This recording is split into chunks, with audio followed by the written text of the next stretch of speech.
This meeting is being recorded. Okay, so everybody mind your P's and Q's now. All right, well, thank you guys for being here. I'm really excited. It's hard to believe that it is almost the end of the year. Let me get this in presentation mode again. So here. now it's December, right? I know, it's crazy. What's happening? All right. Yeah. I know my daughter got all these, like, my husband brought Okay. advent calendars. Let me just get my PowerPoint restarted. Here we go. Okay, so So I've got that She connected. gets a little figurine. This going. Not fun. So. All right. I remember First, we almost missed it, you know? Getting there. Okay, now I think we're in good shape. And make sure our folks on Zoom are still there. Still here. Perfect, thank you guys. I love the owl camera and the external whiteboard, but it makes it a little more complicated to make sure everything's looking good. So are you guys seeing the peer learning slide? No, you are not. Okay, let me share this again. Let's try that. Okay. Yes. Okay. Yes. Perfect. Thank you, guys. All right. So I'm excited to be here. We've got some fun stuff to talk about. We've got some special guests I'm super excited to talk with and learn from. But first of all, of course, is welcome and introductions. So I'd love to start with the folks that we've got on the phone. So first up, I see Lauren Romance. Lauren. Oh boy, I'm looking at the skill part. Haven't prepared myself on that one. I'm Lauren Romance. Good to see many of you at Vitamix. Currently in a learning development role with Pat. Skill I've been working on. Well, after finishing my master's, I would say it was more getting back in the swing, but I've been doing a lot with the Berkman method, similar to DISC or social styles this year, and that at our company. So I've been doing a lot of development and increased learning on that. Awesome. Thank you, Lauren. All right. And up next, Pat Newman. Hi, I'm Pat Newman. I work with Lauren in the HR Learning and Development team. I will say, I think one of the skills that not only myself, but we really rolled out to the entire organization on is some skills to help and tools to help build some creativity and innovation. We did that a lot at the beginning of the year to many of our employees this year. Awesome. Thank you, Pat. And that's a huge skill set. Which company? Vitamix. Yep. Thank you. And then last but certainly not least, Kirk. Sorry, I was like in and out. So hi, everybody. My name is Kirk Przybylski. I work at the Federal Reserve Bank of Cleveland. My current role is a senior talent development specialist. Skill I've been working on myself this year, it's kind of a cop-out because I feel like I do it every year, is just coaching. I got a certificate and have just kind of continuously been doing it and improving on it. So I feel like that's something that we can always kind of improve on. But also change management. So I went through some pro-side training, and we've been facilitating and hosting some trainings as well within the bank and trying to kind of get that culture of change management going, as well as the culture of coaching. Awesome. Thank you, Kirk. Okay, we'll go around the room. Let's start with Kevin. Hey everyone, I'm Kevin Ray. I am from Erie, Pennsylvania, the garden spot of the world, and Vice President of Learning and Development at ERIE Insurance. And something weird happened in August, and I celebrated 30 years with the company. So thank you. I was only supposed to be there 5 years to get vested in the pension, and 30 years. So, a skill I'm working on is around technology that we have. So. Right before the pandemic started, our new office tower was completed on our campus, and it had the latest and greatest technology in it for all of our conference rooms and meeting rooms and things like that, and even individual rooms. And then that all changed during the pandemic. And so depending on where you walk into, you might have one system or another. And so it's been an interesting journey, hasn't it? It's challenging. Yeah, yeah. And when you think you got it, you know what Yes. you're doing, then Yeah. you don't. And you think I've got a bunch of Something people else here happens. and this is gonna roll right and it doesn't. So that's what I'm working on right now. Great. Totally get it. That's technology. It's great until it's not. Yep. And I feel like a lot of the tech companies that support organizations like ours don't do things like proper rollouts or communications or enough testing perhaps. Yeah. All right, Dale. Okay, good morning, everybody, if it's still morning. Yes, yep, you got 35 Still minutes. Dale Kermode, Medical Mutual, I work in OD there. And also, I'm there 20 hours a week, and then I have my own consulting that I do outside of that, where I focus on strengths and a lot of 360 feedback. So those are the things that I do outside of my role at Medical Mutual. And the skill I've been working on this year is patience. Oh, geez. It'll still be into next year. I hope we'll start that next year. That's a great one. Oh, we've got Cindy Smith out here. Come on in, Cindy. No, you're good timing. Come on in. We saved you a spot up front. Come on over. We're just doing introductions, so you didn't miss anything. And yeah. So Jean is up next. Hi, I'm Jean Turner Associates. I'm doing executive coaching, but really different levels also. And the reason I mention that is a skill I'm working on, which is so fascinating. I'm doing some volunteer work with Towards Employment. And this is a group that tries predominantly to get people who've been incarcerated back into the workforce. And so I've been coaching them by phone to how to interview. And so I have to, the skill I'm working on is kind of tweaking my coaching style a little bit to fit a different population. And it's very gratifying. I really Nice. enjoy that. Thanks for the time you're spending on that. That's a really great organization. It's really fun. Yeah. I'm happy to do it. Awesome. I'm learning as much hopefully as they are. Awesome. All right, Christina. Hi, everyone. I'm Christina Lance. So I work with Kevin at ERIE Insurance. I just celebrated 17 years. So getting up there, you know. Halfway home. Don't start. Like getting 34 years, I think I'm done, right? So I'm working on talent management as a consultant, and I would say I'm still kind of new to the area, going on almost 3 years, but most of it was in the pandemic. So I think this skill that I'm just constantly working on is how to persuade and influence people, especially without authority, right? So I work with a lot of leaders at different levels and trying to get them to understand the importance of onboarding and change management and learning the technology and strengths, you know, using strengths and understanding strengths. So there's a lot of stuff I'm, you know, giving to our leaders and hoping that they're understanding the importance of it and why, you know, we're wanting them to do these things. So, you know, that's an ongoing skill, but just yesterday, I got my ProSci Change Management Practitioner certification. And that was intense. I know someone else said they did the change management training. And so that's a lot, but I'm really excited to, again, use that information to help influence and persuade people just to help themselves and help their teams be better, you know, so excited to use some of those techniques. Great. Moving forward. Couldn't agree more on that influence and persuasion without authority piece. Right. Especially a lot of the roles that we're in. And then any sort of like project or portfolio management, it's like you need it, but how do you do it without that direct authority? That's a big one. Yeah, it's not like my boss is telling me to do this thing, right? That's a little different. Yeah.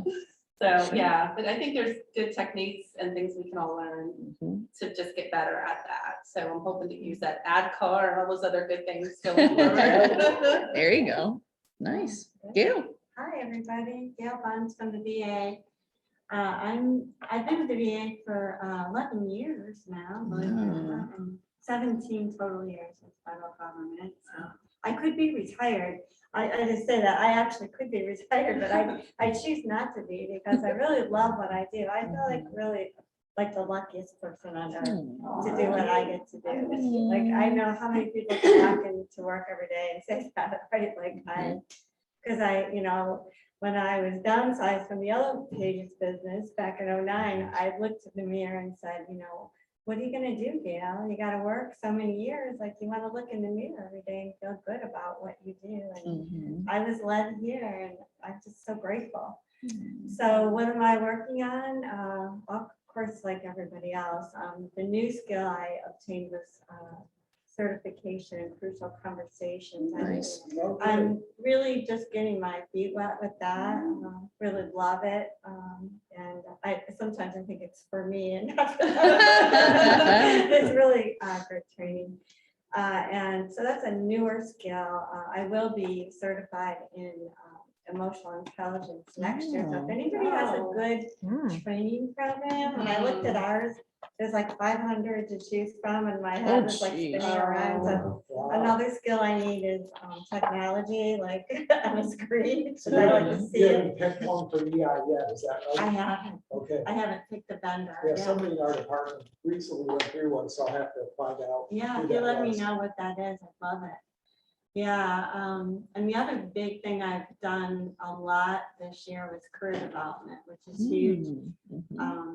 One of the things our team has been asked to do is not just work locally with Cleveland, but to expand what we do to what's called our vision is Ohio, Michigan, and Indiana.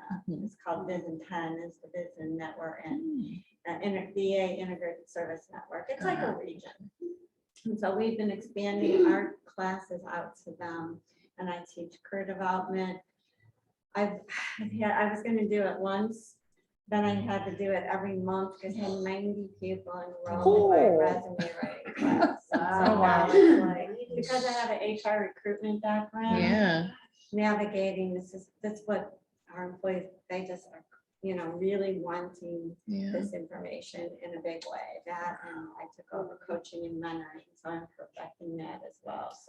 So like everybody else, I got my hands in all kinds of pies right now. So Awesome. Thank you, Gil. And first special guest, Alex. Thank you. My name is Alex Pesta. I am the president of City Architecture. So I am providing a little bit different perspective.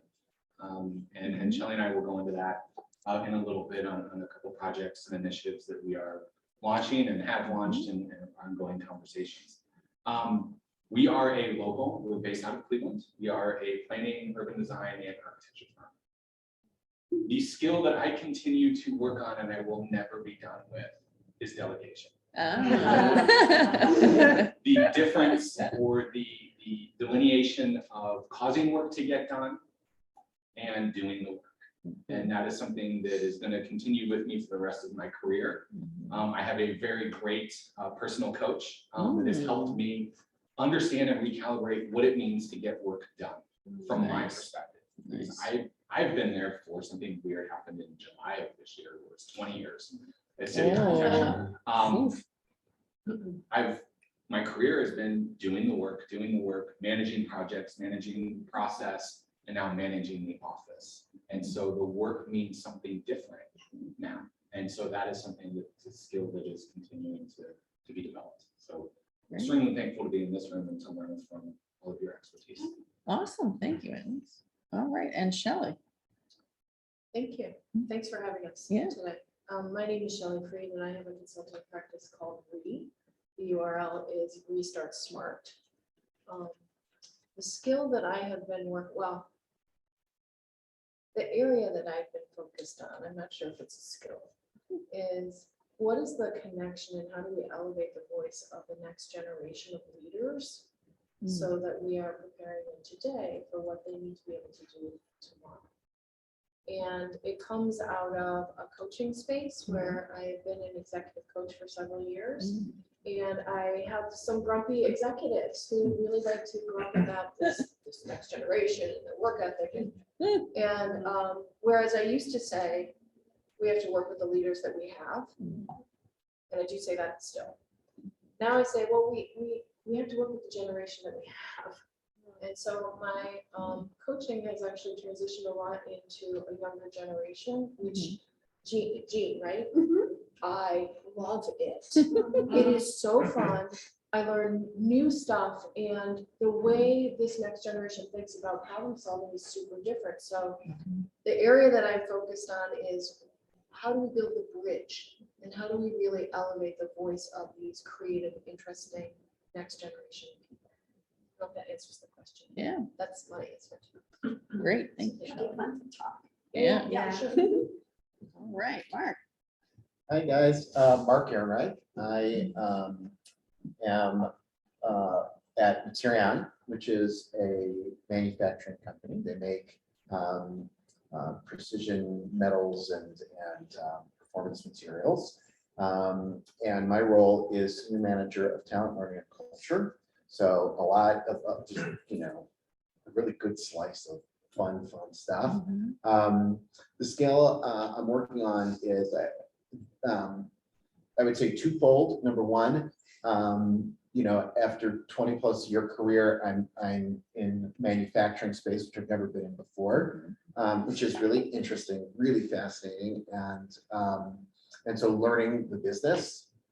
And then the second thing that is kind of certainly related is just the nature of this organization. I think they're especially for a manufacturing company, they're pretty entrepreneurial. I think we run relatively lean, and so it's being more, I guess, kind of assertive around getting things done and having a little bit less bureaucracy than I'm used to, and so like making things happen, where I'm like, don't I need 30 people to tell me? You sure you letting me just go do that? Okay. That's a good problem. Yeah. Sorry. Nice. That's a great one. That's a good problem to have. Yeah, it is. And it actually exercises them because I'm naturally, I think, more comfortable in, More structure. a little bit more structure. So it's a good structure. Awesome, thanks, Mark. And Kelly.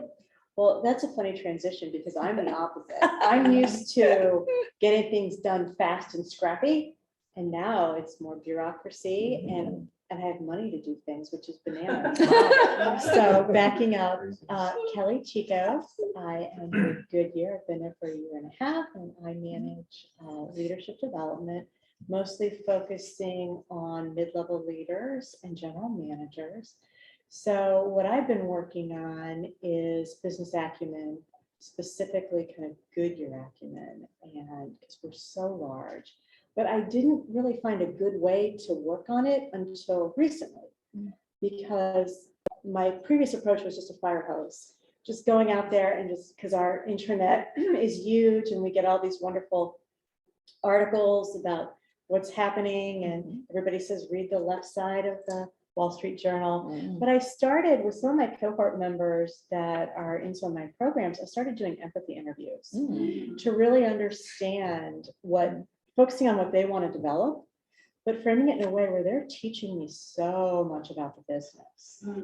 Because we're so large, things happen, like our folks in Europe right now with their inflation. I mean, they're just struggling. But in other markets, it's so different. So by having those, it's helping me learn so much so I can give back just a little more. Great, thank you, Kelly. And you guys know me, I'm Stacy Schroeder. I'm celebrating my 3rd year as the regional IMS director, which is crazy.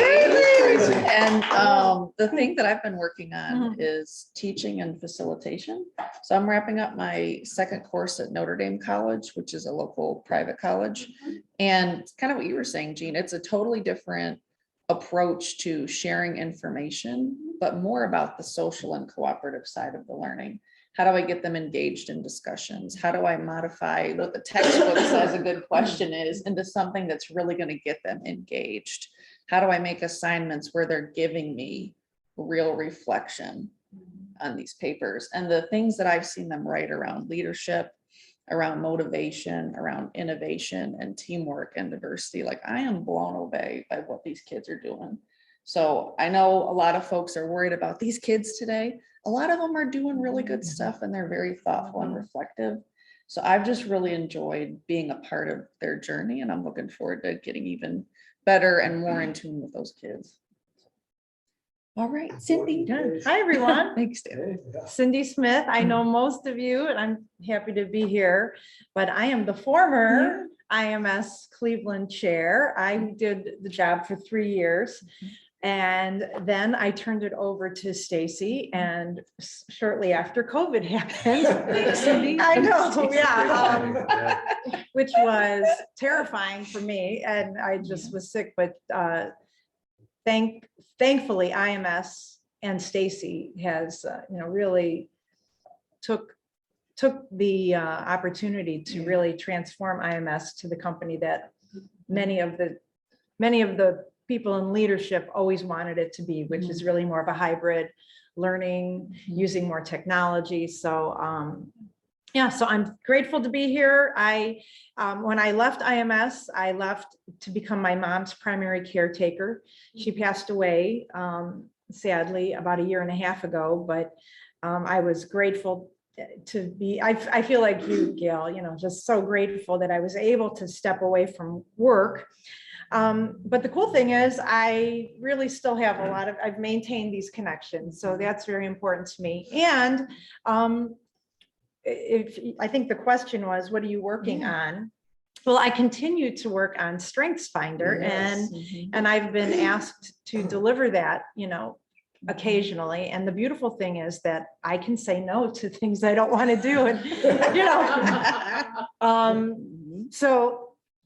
but strength is one of those reoccurring themes that I know I'll have for a lifetime, and I've used it for some personal coaching, and I do some workshops. I have a couple coming up, more in a retreat type setting. So I'm continuing to do that. I continue to be a caretaker for some other elderly relatives, and I have really spent a lot more time on the passion that I've had since I was a little girl, which is music and singing. So I sing professionally, and I have 4 different groups that I work with now. And so thank you. But it's really fun, and I just think, wow, isn't that interesting? This thread that in my life, the threads that some of them, kind of end, but some of them are consistent. So I'm really working on doing more with that and seeing where it goes. So that's great. But I'm happy to be with all of you. And I have took notes. So I feel like I could have follow-up conversations with all of you. And it's interesting for you to be here and talk about delegation, because I think it all makes sense. Yeah, for new people.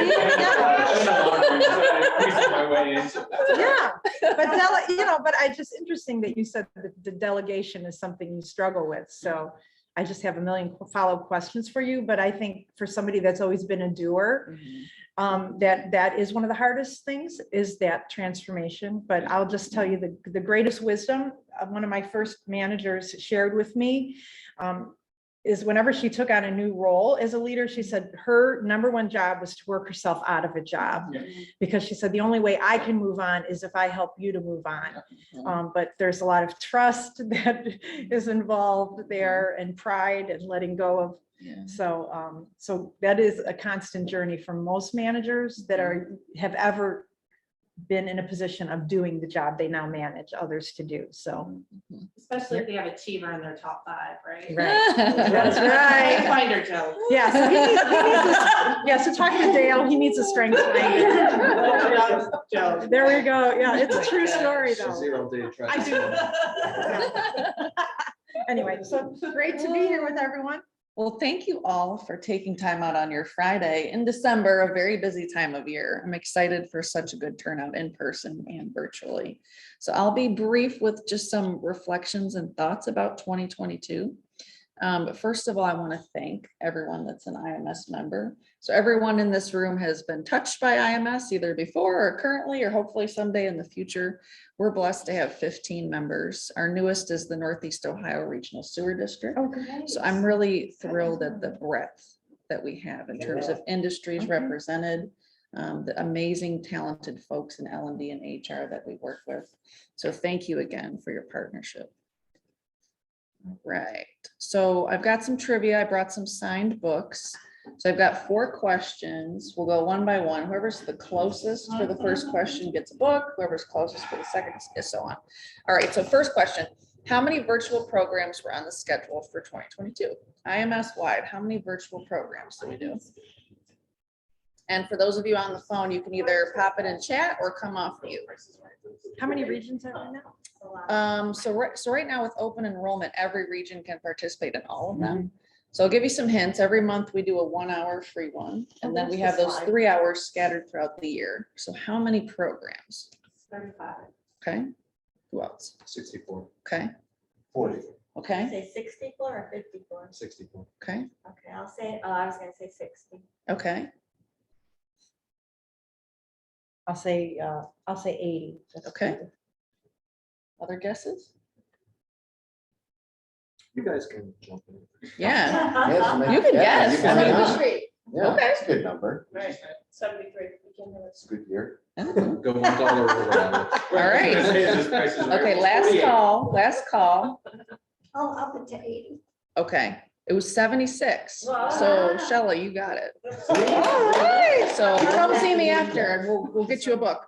All right. What has been the most popular complimentary program? I will take name or topic. I was gonna say Marshall Goldsmith. No, weirdly. No? Uh-oh, so now you know, it's not Now that you one. know. Women in leadership. Okay, what else? This one. Like hybrid work, working. Okay. Space. Okay, Could I say another? yeah, you can say another. The diversity and inclusion. Okay, Leading virtually. okay, Mhm. other guesses. Okay, I see Presence. conflict on the phone. Who else? Presence. Okay, presence. Yeah. I would say Any something in the virtual, leading virtual teams or leading virtually the hybrid workplace. Yeah. Okay. All right, last call. Lauren, you're the winner. It was Tim Ursany on mastering Oh. conflict, turning differences into opportunities for Oh, collaboration. he's great. I like, Yeah. he's. It was almost 8,000 or sorry, 4,000 people. Huge amount. Wow. Yeah, He's on the schedule for, I think, first. he quarter. is. We're bringing him in for a 3-hour program next Wow. year. The virtual so, thing, yeah. yep. Okay, third question. What has been the most popular 3-hour program this year? Presence. Okay, I'll stick with my first answer, the virtual. Okay. I'll default. okay, Resilience. okay, How about the women in leadership? okay. Anybody on the phone? Diversity. Diversity, okay. Okay, last call. Leadership presence with the infamous Dr. Carol Kinsey Goman. So you get to pick another book, yes. Real good for her. She's amazing, Good for her. 122 people, and she's a class act, like nothing No, she faces is. her. I did a follow-up about her session yesterday with nice. the cohort that went through. Nice, And so we were just talking about that yesterday. I was Classy, prepared yeah. for that one. she's great. All right, last one. How many custom programs did we conduct in our region this year? IMS. Kevin? So I'll give you a hint. So the overall IMS goal system-wide was 45. So how many did we do in our region? 25. 75. Okay, I'll say, He already been I'll say busy. 10. okay, We're not 10. that busy. 10. I'll say 8. okay, 16. okay. Heaven knows they were all his. Not all, but no. No. Any other, okay, we've got 8 on the phone. Any other guesses? You nailed it. It's 16 and they're not all Erie. No. Mostly. We had site centers, did several with Julie Winkle Giulioni. And we also had NASA brought in Dr. Oh, Giuliani. that's right, yes. And of those 16, I'm just curious, how many were virtual and if any, how many were in person? They were all virtual this year, but I know there's some appetite to try a couple in person next year. Okay, Yep. Yeah, so you guys can come to Erie yes. in the summer. Right. 'Cause I remember we did, remember Kaihan Krippendorf Yeah. during a blizzard, we had a virtual session, and there's a picture of There's a him. picture of him trying to walk across the street and he's like sideways. He's like, literally, it's like he's hanging off a light post. I mean, it's pretty. Right, it pops up on my phone. So. All right. Well, thank you guys for playing and just come see me afterward to grab whatever book that you want. So I just was putting together some thoughts of what I've seen this year. I just wanted to share them with you, and then I want to hear from you guys what you've seen. What I've seen is organizations are rising to the challenge of creating space for vulnerable, open conversations about things that have been lingering under the surface for so long, like mental health. Like, how do we treat people equitably, no matter where they're working from, whether it's remote or hybrid or in the office? How do we build and maintain culture now that we have folks that maybe have never met each other in person and might never meet each other in person? And I just want to thank you guys, because you play a key role in making sure that your organizations have appropriate, timely, relevant opportunities to learn. And I'm really thankful that you make IMS a piece of the puzzle. And I've got a couple more thoughts. I've also seen that organizations are more interested in customized programs. So like I said, just in our region, we did 16 this year. And I'm really proud that IMS has rose to the challenge.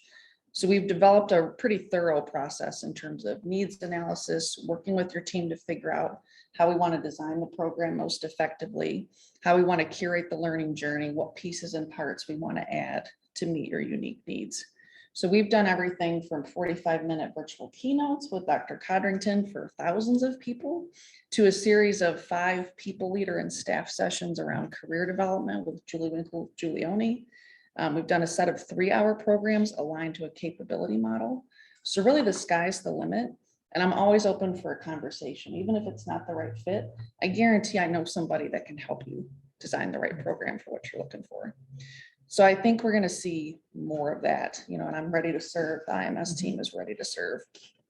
Can I say something about that? So when I was the IMS chair, we didn't have the option to do a lot of these things virtually. And like ERIE Insurance was always, and I would say Medical Mutual always really had the funding that they were able to do some of those custom programs, which involved bringing a thought leader onto the site. It's a costly expense. I mean, it's costly. So I understand why a lot of organizations didn't do it, but I think now with the virtual opportunity, not only do the faculty we can tap into faculty from around the and world. have this, but they, but I think it's more cost effective now. Now you can justify the expense of it, and the faculty, I mean, they love the customized because they love to learn. Fun for them. It makes it more, you know, it's not their standard. They could really, you know, they want to get to know your business and they could, so to me, it's beyond just a presentation. It's almost like it's a consulting. Exactly. It's their expertise applied to your organization. So I'm happy to see that number increase. Yeah, and I think it'll continue to grow. Virtual, you know, ERIE Insurance, we have our home office staff that usually can take advantage of in-person, but we have all these branch offices and people out in the field that until now really missed out on a lot of programs, even with affinity networks, with this kind of stuff. And now they can, it's like a level playing field for our remote employees. So that's a nice part of it too. That's excellent. You're absolutely right. How is something like that priced? That's a good question. So typically we look at the standard seat rate, which is $3.95 a person, and we set a minimum count, usually around 50 people, just to make it cost effective. And then we'll give seat discounts beyond that. So sometimes we've done things like we guarantee 50, we pay for up to 75, the next 25 are free. If we're looking at a 3-hour program. If you want a keynote, then we just do more of a flat rate. And it depends on the person, typically between like 4,000 and 7,000 for keynote like that. If you're looking to do a big engagement with like some more analysis, some custom assessments, et cetera, then we just have to talk about it. And So I didn't have my mental calculator handy. So the 3-hour virtual comes, if you're guaranteeing 50 seats, about what does that cost? it's just under 20,000. Okay. Yep. And how does the 75% of that fit in? So what I was saying is if you get to 75 registrants, I'll give an extra 25 for free. Beyond the 50. So it's basically just a volume discount. Gotcha. And if you do more sessions in a certain calendar amount of time, we can figure out other ways to make it effective as well. Okay, good. Thank you. Yeah. Just a couple more things that I've seen this year. I think folks are still overwhelmed and struggling at times. I don't know if you see that. But I see it. I still get some feedback that people aren't feeling like it's okay to make time for their development. But I also see when I do something personal, like anybody that's got my monthly videos, like I'm wearing a goofy hat, I'm saying, like I'm doing puns, it's ridiculous. I do trivia contests, I log into pretty much every session to say hello to each person that I know. People really find that like it meaningful. So any way that we're able to keep a personal connection or make the commitment to do something personal, it matters a lot to folks. You wouldn't believe the number of individual responses I get. Thank you so much for keeping us connected. I love that video, or I wanted to see the baby bump. Why didn't you go lower on your video? But I just want to say, like, what you guys do it makes a difference. As if we can encourage leaders to take the time to get to know their team and do something meaningful for them as an individual, it really does matter.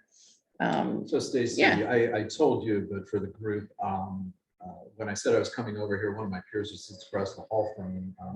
And I'll give you her name. Her name's Gwen White. She is a fellow for the CEO Pledge for Racial Equality that our CEO signed up for. And so she was a 40+ year underwriting manager. She was my first manager at the company. And she said, underwriting is kind of, I'm kind of over this. And they said, how about if you sign on for this? So she is in her second year of doing it. Nice. And she is well into her retirement eligible phase and said, I don't want to do it. So I said, I'm coming over, and she said, would you tell Stacy how much I like those videos? And for Gwen, if you Google her name, you'll find out there's an interesting thing going on in Erie where we have a new county executive, and he has come in and fired all but one of the DEI committee that was put in place under the previous administration and has really attacked everyone on there. And one of them was Gwen. And so we were out in California when this news hit, and I called her from out there and I said, how are you dealing with this? Because she is just the salt of the earth. I mean, she is only in it to make a difference. And, here's someone attacking her personally. And Erie stood up and said, no. She is a valuable member of the community and has been on lots of boards and authorities and continues to be. And we will stand behind her and not you. So good for she Erie. said things like Stacy's video really make a difference in her life. So. Well, that phone call Kevin probably meant a lot to her. Yeah, absolutely. Check on her. Need that personal touch there. Very kind. Thank you guys. On that note, VA just hired a DEI manager full time. Oh, wow. Nice. I'll be meeting her next week. Nice. That's a big deal. It's huge. And Pat's got a drop, so she's just saying happy holidays, everyone. Good to see you guys. Bye, Pat. Awesome. Well, thank you guys for listening to my soapbox about 2022. I'd love to hear from you guys. What are you seeing? What did I miss? I think I was finishing up, concluding a mentoring program that I run yesterday. And it's an annual calendar sort of thing. And one of the mentors, the thing that he shared was similar to what we were just hearing. And that was how these little check-ins with people who are now remote and virtual, what a difference that makes. So it's nothing new from what we just said 3 minutes ago, but it's just another example of a senior executive at our company giving some examples of how he's done that through this year. That was pretty impactful. That's good. I mean, the more real examples you can get, the better. I know when we were working with 2 alumni programs at ERIE, we brought in Brenda Bailey Hughes to do sessions on leading with emotional intelligence.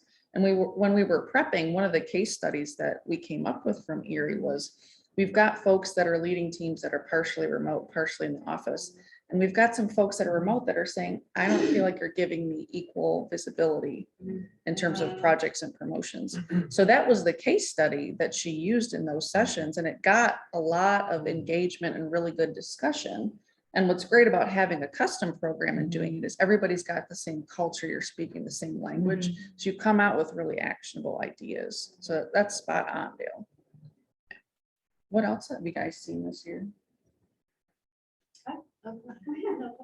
No, I was just, I think I mentioned this in this group the last time I was here, that I had a millennial, relatively new manager that I was working with. And I'll just tell you the end of the story. This is the man who we were going to work with him on emotional intelligence. This was the man who said, I don't see why I have to respect or appreciate my employees after all they're getting paid. I've never heard that. Yeah. Did you find him in a museum? Right. Is he- Oh my how old gosh, is he? yeah. I mean, come on. Yeah, He's a this is millennial. What? I know, talking about your peers like that. Some people said he should not be in the leadership role. Guess what? He's not. Yeah, good. That's probably the right. Over him with your car. Oh. If I had the vote, I would have taken. Yeah, right, Oh. right. Go out for a 3-hour cruise, right? Wow. Oh my gosh. Well, that's good. Good decisions are being made. Wow. Yes, no. Seen some of this, that, you know, the county exec, he was treating him like a cog in the wheel. It exists. I do experience that. One of my least favorite is, well, this is the way, this is the way I had to burn my way. Yeah. Okay, so that's great, but that's not today. Yeah. The one thing that I am seeing is a residual or sort of a holdover from COVID and the whole hybrid workplace. And this is not going to be fully baked here so we were remote for COVID, hybrid, coming back and forth a little bit. And we also have a generational situation where some of the younger workforce and even some of the older workforce prefers to have some flexibility. And watching small and medium-sized businesses navigate how do they maintain their pre-COVID existing company culture through that hybrid interface is interesting. And I've seen companies do really great things in terms of that. And I've seen some that have struggled. And I think you have to be very proactive and very strategic about how you use your hybrid workforce to maintain the company core values or organizational core values. Yeah. And we have to respect that person who feels that way, because I do 5 behaviors of a cohesive team, which is the antidote of 5 behaviors of a dysfunctional team. And one of the things that came out of one of the groups I think was that we wanted to have a mental health activity for every meeting for them. Nice. The group voted on it, right? Agreed that there would be a mental health representative come in and do an activity each week. Except a few people who raised their hand and said, that's a bunch of fluff. I have no interest. I don't want that person to come in my meeting. And I was like, and you know what? I had to respect their viewpoint that they don't want or need that because they feel like they get that in their own life, right? But then I couldn't allow that to derail everybody else who wants it. And so I gave that person the option to opt out. There you go. You know, There you go. you give it your way, and that's really the challenge too, is the generational piece of that. And who wants what, and I'll even talk about my 7-year-old granddaughter. I was trying to do her math homework. I saw your picture on Facebook. Oh my God, I posted it on Facebook because I didn't know if she got the answer right. I'm like, Grandma does not know if this is right or not. I think it is. And so it was funny, the generational answers I got on my posts on Facebook. All my friends from my age group have said, I don't know if it's right or either, Gail. And then the other people from younger generations, because that's called visual learning. And she absolutely nailed it. One of my friends who's a college professor said, your granddaughter's a genius. No, I'm just kidding. I don't know that in, but no. That showed me like everything about, it's just like, it was like this huge aha moment of what you were talking about, like generations and how people view things, right? Like you could just see it. It was everywhere. And we had to respect everyone's opinion. Well, yeah, there's no right or wrong. It's how do we figure out what level of consensus and alignment we need, because it's Yeah. never gonna be 100% on everything, Yeah. right? But how do we get people to buy in, even if they don't love the decision that was made? Need some change management there. Well, Get we're on gonna my call side, you, Lauren. yeah, call you and Kurt somehow. It's a big part of it though. Yeah, It's like you it realize is. how much change, that change piece is such a big part of Yeah. pushing anything forward. Yeah, But yeah, hearing everybody talk, I mean, I appreciate everyone sharing what's going on and what they're Yeah. seeing. And I mean, coming from ERIE Insurance, like, I feel like, development has been a part of our culture, right? But I feel like COVID made maybe some of the managers and leaders like wake up to how important employee engagement really is. And it's just not that fluff all the time.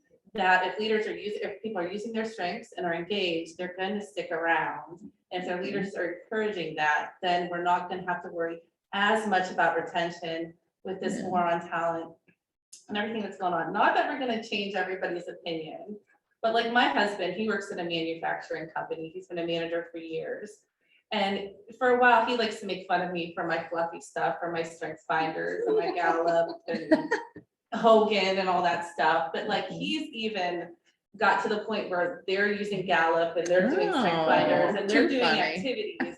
And that was like not part of their culture. Who said at you don't all. have influence? Yeah, so I think Let I've you go. influenced him a little bit with my fluffiness, but then again, I think there's just been since the pandemic, and at least with our company, more the retention just wasn't as high as we were used to, right? Like Yeah. people, we all know we knew people that were leaving, and we just weren't used to that. And I think it's maybe a wake up call for some people, like, hey, this stuff matters. This is why this stuff is important. Going back to the retention, how expensive is it to bring in, new employees? It's a lot cheaper to keep our employees. Like if you can get them to buy into maybe some of the why, then I think it does make a difference. But I see a shift, and I see more visibility on what talent acquisition does and what talent management does and what L&D does than maybe I had seen in the past. And I don't know if you feel that way too, Kevin. Like just in our leader forums and in the stuff we're talking about, it was a little more focused on those things than it has been, so. Nice. That's a great point. I think bringing the data, because a lot of leaders want to see what is the actual impact. It is a lot when you consider the time to hire, all the staff time to interview and recruit, and then, oh, by the way, trying to onboard someone, and then the timeline until they're truly effective. Yeah. Wow. And all the knowledge that walked out the door that we probably didn't capture effectively. Right. I mean, I know we lost some very knowledgeable technical people that it would be extremely difficult to replace. And I'm not saying like we're in trouble, but like, it was more than we were used to. So I think it was a wake up call. And even the DEI space as well. We've had that in place for quite a while, but now there's just more visibility and focus on not just what's happening in ERIE Insurance, but in the community of in our community and what's happening there. So it's nice to see a shift and some visibility. It's not just about our loss ratio and our premium growth. They're talking about talent and retention and DEI. So, I'm hopeful. Positivity is my #1 strength. So there you go. Positive Nice. that we're headed in the direction. She's my girl, there. my kind of girl. Yeah, we got more positivity. Oh, really? Oh, wow. In the right field. Not all #1, but at least they know how to talk about something. Oh my gosh, that leads me to another Yeah, question. yeah. So I was on a call with Toronto, Canada, a Zoom call, and they started the call with acknowledging the tribes that sat on that land. And they have a statement that they read. That Case Western Reserve University actually has that same statement. I've been researching it now. And so I brought it to our Native American program manager, who's also our EO manager, and said, what if we started our meetings with a statement of all the tribes that were on our land? Like, oh my, like talk about like advancing. Because I've never ever experienced that before. And he goes, well, Gail, do you know there's over 100 tribes that sat on this land and that you would have to acknowledge every single one? So, but I actually see that coming for us. Canada's always been so far ahead of us, right? But I wonder, is anyone doing that? So the City Club of Cleveland forums do that. I'm sorry, The the City what? Club of Cleveland, Okay. at the forums, they acknowledge Yeah. that. And then I'm on the board for Youth Opportunities Unlimited, Yeah. and I'm on their DEI advisory committee. So they talk about that as well. And you're right, the language is tough. It's how do you be inclusive while still realizing that things change and we learn more information. Right. But it is, I think, an What do important they step do? forward. What is They that? acknowledge that the land that we're on, especially Northeast Ohio, a lot of it is land that was tribes, land that was taken without really the proper recompense. Mhm. So, And that they were the first people here. yeah. Right. That's Yeah. interesting. Supposedly. Yeah. As far as we know. That's why it's Cuyahoga. I mean, that's a. Right, Cuyahoga. Yeah. right. There's a lot of, So- Just if yeah, someone's on to take the time to do that and highlight that to start a Right. meeting. Just the fact that we're 100, just to acknowledge that. yeah. Yeah. So it's like, it's a great statement. You can look it up, CASE-CAP, you can just call it the tribal land, I think it's called tribal lands statement. Sounds right. CASE has it out there. Yeah. So, yeah. Well, thank you guys for contributing to what you're seeing in 2022.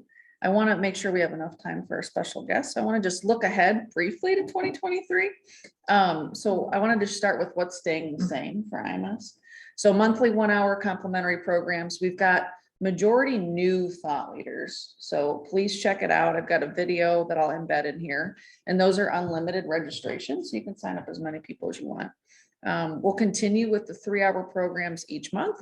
We have several new thought leaders. Typically it's 4 to 7 programs a month. Annual membership dues are still at $4,400 a year for the entire organization. We still offer IMS, CPE, and SHRM credits for all programs, 3 hour and 1 hour. We have curated pathways, both for new and emerging leaders and more senior leaders. We align to a lot of the standard competencies. And our micro-learning library continues to grow. So our sister company, Athena Online, has a great studio in California. They keep bringing in our thought leaders to film new videos. So it's always available to you as members. So take full advantage. Does that, Stacy, Yeah. that still work the same, that the administrator has a license? Yep. And then people that come get 30 days? Yes. Mhm. You got it, Mark. And I'm no Graham Codrington, our favorite futurist, but I'm looking forward to a couple things for next year. So the first one is new educators. So a big focus on diverse voices. I'll let you guys watch this at your leisure, but it's showing all the new programs that are scheduled in 2023 so far. And we're only halfway through the schedule, and there's like 9 new people, which is awesome. I'm part of the small team that helps to vet new thought leaders, which is always so much fun. If you have folks that you've seen or you've heard of that you think might be a good fit, share the names. I'm happy to talk with them and see if we can bring them into the fold. Let's It's interesting see. to see that there's going to be one of the 1 hour complimentaries in March around introverts. Yeah, In yep, their workplace. yeah. I thought that was interesting. There's a lot of good topics for the 1 hours, and we get great participation. I would say the average is around 2,000 people. So definitely worthwhile to sign up for all of them. My crystal ball tells me we're going to do more custom programs than ever. I would love to be able to do 20 in our region next year. So hopefully you guys are on board with that. I also think there's going to be an increased desire for social and collaborative learning. So we already do, in my opinion, a good job with the 30-day learning journey approach. One of the things that I've added for our region is when we do a custom session, I facilitate a 1 hour peer learning follow-up after each of those. With ERIE, we've gotten really great responses. And I've even had some folks that are interested in helping co-facilitate or maybe do an offshoot session that's really focused on the company and that competency. We've got a couple new things coming. One is we're going to launch a quarterly series of like executive level short programs that are more discussion based. So probably like the 90-minute mark. We've got a good leadership podcast. So it's Charles Good, president of IMS. I think we're on episode like 49 or 50. So he's been busy. So you can get it on Apple Podcasts, Spotify, or YouTube. He also blogs like crazy and pulls in a lot of really great leadership topics. And then I run all the social media for IMS corporate. I don't know if you guys knew that. So I do all like the LinkedIn posts and Facebook and Twitter. And Stacy, that's what I wanted. it's a lot. And then I do the YouTube videos. So if you guys, ever have feedback, you just let me know what you want to see, but also subscribe and like to prove that I'm doing a good job. So, what does your crystal ball show you for 2023? What do you guys think we're gonna see? So I think we'll see normalizing. I keep saying it's like the dynamics of the group, you know, performing, storming, norming. Yeah. We've just been in a rut of trying to storm and norm, and I think it's gonna come to normalization. And we're gonna feel that next year. Normalization, virtual or hybrid. Just everything. Just life, just Yeah. life in general. Living and working, and Yeah. that'd be amazing. Yeah, maybe that's that too, I don't know. I don't know. I also see bites, like when I send out the little snippets. Yeah. 3 minutes to 6 minutes, I Yeah. get so many thank yous from our highest level leaders. They just want the little bites, they don't want big things, so I think. Bite size. Totally agree. I mean, I look, even, so I'm a board gamer, so when I look at videos on YouTube of how to play a game, if it's over like 18 minutes, I'm like, nope. Nope, that's my threshold. I'm looking forward to doing so I heard you mention cohorts earlier, and Yeah. I've been also using cohorts a lot for leaders new to the director, SVP, above different levels of leadership.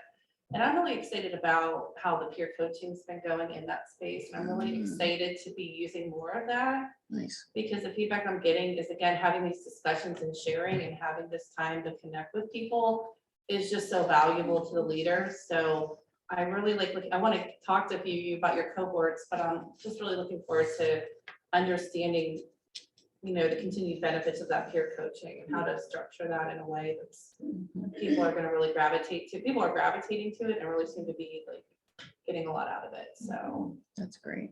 Yeah, that peer I think it's coaching almost is- because of the hybrid and the remote and all this stuff, it's creating these spaces for people is just so important and will continue to be so important. So looking forward to that. Totally agree. I mean, they say the number one thing job seekers are asking future, potential employers is, will I be coached and mentored? And so I tell our supervisors that all the time. They want to know. Everyone has choices of where they're going to go work, right? And what are we going to offer? Yeah, totally agree. Anything else when you shake the magic 8 ball? I would say, my George, Yeah. Stacy knows my husband. He's in the financial world, but Give us a tip. give us a tip. Get out of debt. That's a good tip. Buy low, sell Get high. out of debt. Hunker down. Hunker Hunker down down. and pray for daylight. Hunker down. All right. Yeah. We're doing it. Yeah, but I would say that organizations, thinking about the labor shortages or not labor, the boomers that retired early, and I'm one of them, because he looks at me when he goes, you're one of those people that's no longer in the workforce that may have been if things were different.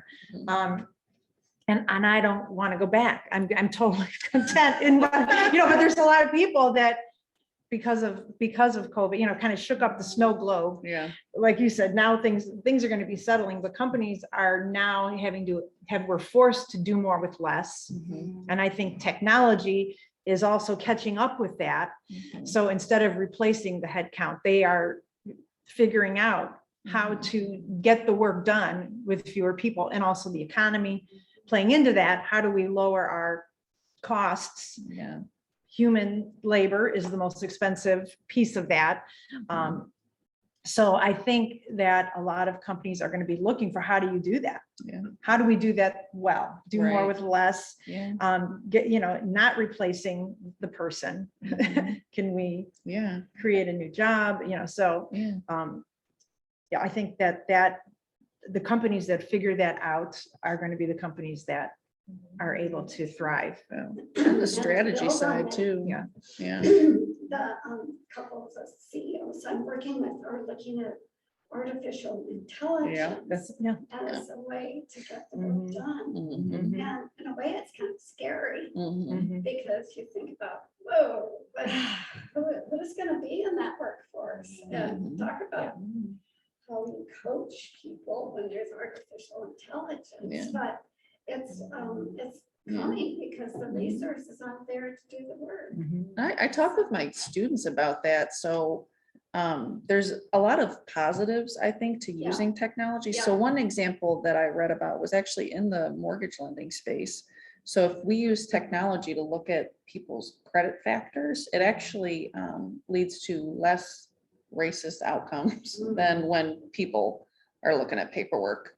So it's shown for African Americans to have better outcomes in terms of their mortgage loan and terms and all that. So, I try to look at it that way. How can we empower people that are building these tools to use the right data sets and come in knowing as much as possible about unconscious bias and messaging and all these aspects of diversity, equity, and inclusion, so that we're creating technology that works properly for all. That's my Really Goldilocks. data-driven Yeah. decision-making. Yeah. Data and analytics, which is Right. always a very, a Super popular necessary. Yeah. topic. There's very few people who can speak on it. Yeah, Well. it's changing so Yeah. incredibly Right. fast. Mhm. And I just Yeah. heard a company who's being barred from using artificial intelligence Mm, to mhm. screen resumes Mhm. because Hmm. there is a bias. Yep. Unless they can prove that there's no bias. Yeah, because the data you feed it has Right. typically been Exactly. white folks, right, wrong, or indifferent. Yeah. Mhm. Having to do more with less just makes me think about how the pandemic, people reprioritize their lives Mhm. and their personal lives and how they look at work. Yeah, And maybe that person is like, I'm gonna shut down my computer and not work as hard as I used to, just because I'm gonna spend time with my daughter or my family. Or you're not gonna get the same product or level of performance out of me because of me kind of reprioritizing. Not that you're doing a bad job, but Yeah. you're not, killing yourself like you used to, on top of not having the staff that you had. So then it's like leaders, the time that they have with their teams and the interactions, it becomes so much more important to make that time valuable and meaningful. And that puts a lot of 100%. pressure on leaders. Like, I think it's harder to be a manager now than ever used to be. I was a manager before the pandemic. I was not during the pandemic, and I'm not now. So, I think about how people are trying to navigate this time they spend with their people and make them feel valuable and make them feel, connected. But they probably have less time to do it. They're not face to face anymore. They can't just walk around the desks and say, hey, how are ya? And so this is like, I think, making for a very kind of a challenging environment for managers to really shine and be those managers they need to be, on top of personality things and other things like that too. Mhm. So, I'm like, I tell my leaders all the time, it's really hard to be a leader like it was during the pandemic and it is right now, because they're trying to navigate all this new frontier for us, and keep people connected. So, I think going into this year, keeping that in mind for me as I work with leaders and try to help them help their teams, how do we do this in a very thoughtful, meaningful way with less time and less people to do the work that needs to be done, so. Totally agree. And I think that sets it up really well, what you're talking about, the peer connection piece, about engagement. I think it's time All for right. Kevin to introduce our special guests and explain why we've got these lovely people here today. Yes, so Stacy did a great job of delegation there, Alex, Yeah. when she said Kevin's gonna bring it all together. Yeah. So, Go for it, Kevin. yeah, and I want to recognize something that Cindy said, stuff that's going on with IMS didn't happen years ago. It was about 13, 14 years ago that I walked into my first IMS planning meeting in San Francisco, and there were, I don't know, probably 150, 160 people in the room. Dale was there. He was a friendly face that I met, and We were in different regions of that. we were, so we were from the Pittsburgh region, and Mark Spear, our chair, called me up and said, would you come along? And I said, well, I'd love to go to San Francisco. Why Sure. not? Sure. Yeah, And free then I trip. get there and I walked into the room and I'm like, what is this little hell that I walked into? And how do I fit into this, the cog of this wheel wheels that are turning here? And I learned a lot. I sat back and I learned a lot. And just saw the changes that have gone on. Had a chance to see John Peters, Gordon, the founder, his son a couple weeks ago. We were out in San Francisco. So John and Lisa and I still remain friends. And so we were together out there. So why we're here, ERIE Insurance a couple years ago, our chairman, who's very active in the company, we are a Fortune 300 company, but we're still controlled by the founding family. And he wanted us to put together a leadership program that focuses on employees who are interested in community service, serving on boards and authorities. And we're the largest employer in the region, and we get asked to help a lot. And he said, rather than, and we get asked for a lot of money. And he said, I love to give money, but I also love to give people who can serve. And he goes, but I don't want them out there just kind of, bumbling along. How can we prepare these folks? And so we set off with a nice core team here to build out the program. It's called the Thomas B. Hagen Leader Fellowship Program. And we were going to launch it the summer of 2020. And so we said, well, should we hold off? And we pushed it back till August. And we said, let's try it. Everybody is they're in the mood to do something. So let's launch it here. So the first year was completely virtual. And it's set up with 8 facilitated discussions where we bring in leaders from across the ERIE community. And so they're on topics, each one's a different topic, government, education, downtown, neighborhoods, arts and entertainment, redevelopment. And so the first year, the other thing we do is we partner with an organization that maybe needs some help, that we can come in with our cohorts and understand their need, learn as they're going, and then work on some goals to benefit the group. So the first year we partnered with the ERIE Downtown Partnership, which was founded and funded by the businesses in our core center of our downtown strip. And it's meant to do things like have programming so that there are events that want to bring people in, but it's also to take care of some of the services that the city can provide, like actually emptying the garbage cans and sweeping the streets and keeping the sidewalks plowed. And they bought a gum steamer where they come in and they steam gum off the sidewalks. So, and so they were kind of, I didn't either until you see them out there. It's actually fun. You can walk up and they'll let you try it. Things to do in ERIE. I love that. Try a gum steam. TripAdvisor, right. So we worked with that group because they had been in existence for a few years and they just needed to amp up some things. And so we helped them out. So the second year came around, we launched it in November and we launched it in person. And we said, we'll have a virtual backup for it. And we did not return to the office until this July. So we got a special permission from the chairman and others to actually come and meet. And so we did that. And we launched it in November. And our organization was a group called Our West Bayfront. And it was really an organization of one paid employee, the executive director, and she had a AmeriCorps volunteer who was on her staff, but beyond that, she relied on volunteers. And it focuses on a specific neighborhood in ERIE that goes from our downtown along our Bayfront west and from the Bay back to 12th Street. And it's a large neighborhood. And it has a lot of different things in it. It's got older homes, it's got a university, it's got crumbling businesses, industry, a lot of beautiful vistas and a lot of attractions, but also a lot of crumbling things. And so we worked with her, and when we reached out, she was actually one of the speakers, one of our panelists for the previous group.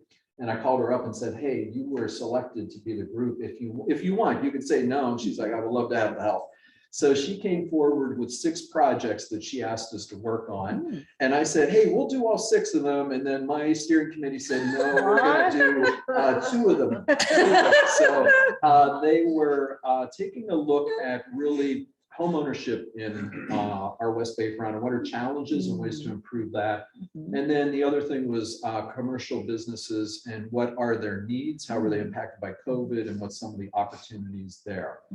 And so as we were working with Anna Franz, the director, she said there is an organization called City Architecture that we do a lot of work with. And so we looked them up and we looked at their website and we said, my gosh, they are all over Cleveland, and they are doing all kinds of things and have been around for a long time. And so she said, I think what would be really cool is if we could do a field trip and we go over and we see some of the things that they have worked on. So we reached out and we met Alex and Shelley and Michelle. And so in April, we loaded up a motor coach with our cohort and we came over. How many people? So we had, is there 18 in that cohort, I believe? I think there were 24 total. Yeah, 24 total with our delivery group and our steering committee. Yeah, so we came on over and they took us. We were on the east side, the west side, the central side, and really got to see a lot of things. And so we came back in May. The group did a presentation. It was one of the first in-person things that we had in our new building. We invited all of the panelists to come in, and they did the presentation. As we were debriefing, one of the things that they said was that field trip was so transformational for us because we were struggling. You know, we would talk about neighborhoods. We would talk about government not being able to come together. We would talk about, you know, limited resources that we had, and we would struggle, but then we come over and see that it can be done. And we, you know, learned from some of the folks that they lined up for us to meet. Kevin, can I ask for an example of one thing you showed them in Cleveland, one area? So we started in Larchmere, okay. and then we went to. That's the one I would kind of elevate in the conversation. As well. Yeah. And then we ended up in Ohio City. Right. Yeah. And it was funny. I mean, the problem that was there were very similar problems that, you know, we had that you guys have tackled a while ago, but even are still tackling. Yeah. So here we are with the third program, which is getting ready to launch here in December. We have selected our public partner, but we haven't really announced it to the public, so I can't really tell you who it is. But it's an interesting group. It's a new group that has been founded for a specific purpose, and we have, let me think, 16 confirmed and a 17th potential. So confirmations went out on that. One is expecting, so they're trying to figure out how they're going to be able to do that. But as we were talking with Alex and Shelley, they said, hey, we've got a program here called With Leadership. And we work with organizations who, well, I'm not going to tell it. I'm not going to go into it. I'm going to let you guys do it. And so that is hanging on your every so that is my tee up because I don't want to steal your thunder. So I'm going to turn it over to Alex and Shelley. Beautiful. Dun, dun, dun. Thank you, guys. Go for it. We're gonna sit. Do you want to come up You can here? stand, I'll Shelley. follow your lead. Shelley, I was You going can to sit stand here and but Alex drive said if you wasn't. So want. yeah, go ahead. I'll I'm gonna stand move. next, because I can't reach the floor because I'm so short. And so I can't see it. All right, maybe you'll stand too. I will stand, yes. So we'll start with a thank you, right? So thank you for having us here, and we're gonna kick it off. I'm gonna start with a story. On our side, it says we're here to change the narrative. And Alex and I really are committed to that concept. And where it came from was, Alex and I originally met, first of all, what's our time? Because I don't want to, we were working together to do a strategic growth plan. And we met for the first time, this was during COVID, months after we had been working together virtually. And this one came into the room and he's like, this is what we're gonna do. We're gonna change the narrative. Now, I am very privileged to get to visit lots of different kinds of companies in my work. And occasionally you get something you're like, ooh, this is cool. This is like extra cool. And this was extra cool. But it wasn't also the time to talk to Alex about what does this exactly mean, other than the work that you're currently doing. Fast forward, we've been working together for a couple of years now, and we both come to change and come to connecting with people from the exact same place. civics, which is we are interested in being with. Do you want to take a seat so that I'm not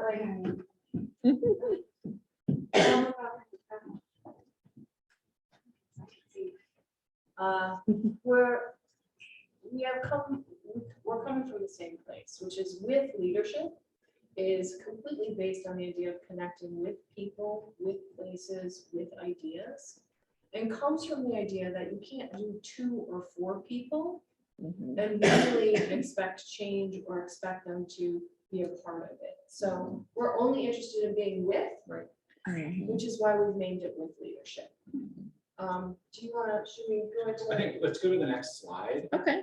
And then we'll kind of, like, we're not gonna read bullet points. Like, Okay. that's not interesting, I think, for anyone, but, thank you. For us today, we'd like to learn what you want to accomplish out of kind of just our brief time together. And also, we would like to learn from your expertise. This is stuff that we're heavily focused on. Let me give you, if you can go to the next slide, I think it's probably better.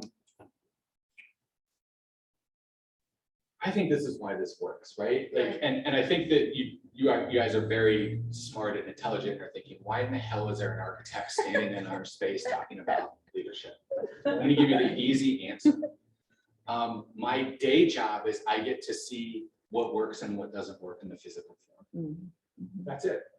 I can take you to any neighborhood in the city of Cleveland. I can tell you if they have great civic engagement, if there are organizations that are well engaged with boards and commissions, and we can also talk about where it fails.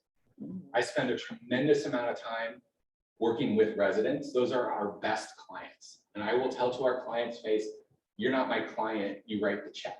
That doesn't mean I work for you. I work for the residents in our neighborhoods.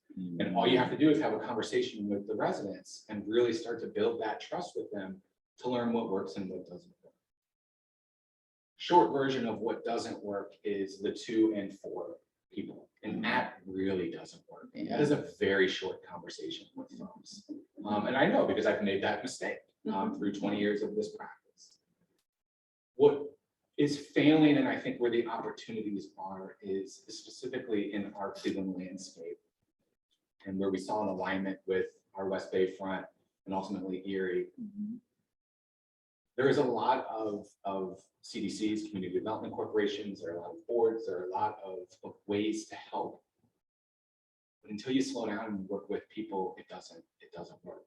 And so through our planning process and through our planning portfolio, we know that you can't go in and say, hey, these are the solutions for you. And so that's really what started this. That's what I think got us interested and intrigued and excited to continue our conversations. My role at City Architecture, I kind of gave a little bit as part of the introduction. I started in 2002.